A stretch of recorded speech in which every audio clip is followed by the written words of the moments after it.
topic natin ngayon ay tungkol sa pagdisiplina sa ating mga kabataan.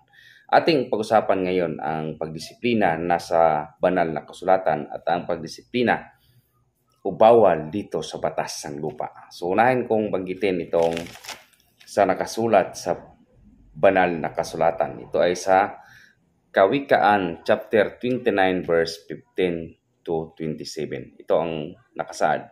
Ang pagpalo sa bata upang siya ay ituwid ay makapagtuturo sa kanya ng karunungan, ngunit kung pabayaan lang siya, makapagbigay siya ng kahihiyan sa kanyang magulang. So sinasabi dito mga kaibigan, mga kapatid, na kailangan nating disiplinahin at paluin ang bata para siya ay lumaki na mabait. Ito sinasabi. Kabaliktaran naman sa inihain na Senate Bill ni Senador Jingo Estrada, ito ang nakasaad.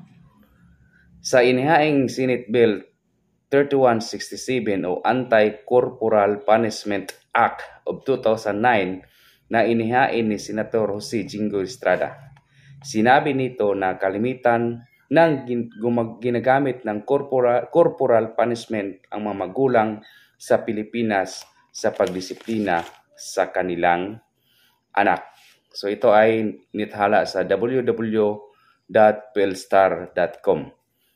Pangungurot at pamalo sa mga bata, bawal na. So mga kaibigan, mga kapatid, bilang isang magulang, ano nga ba ang dapat nating gawin sa pagdisiplina ng ating mga anak? Ikaw ngayon na nanonood, kung ikaw isang magulang, ano ba ang iyong sundin?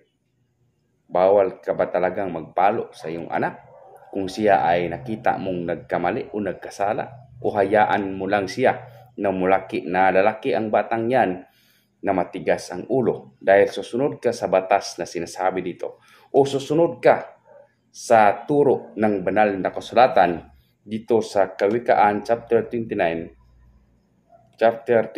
verse 27 na dapat paluin ang bata ng tama upang siya ay maging lumaki na mabait at matakutin sa Diyos. So mga kaibigan, ito ang topic natin ngayon. So just comment down below kung ano ang dapat nating sundin. So sa lahat ng mga magulang ngayon, paano nyo ba pinalaki at disiplina at dinidisiplina ang inyong kabataan na hindi tayo matamaan sa batas dito sa lupa at hindi din tayo matamaan sa batas o sinabi dito sa banal na kasulatan. So mga guys, hintayin ko ang inyong mga sagot.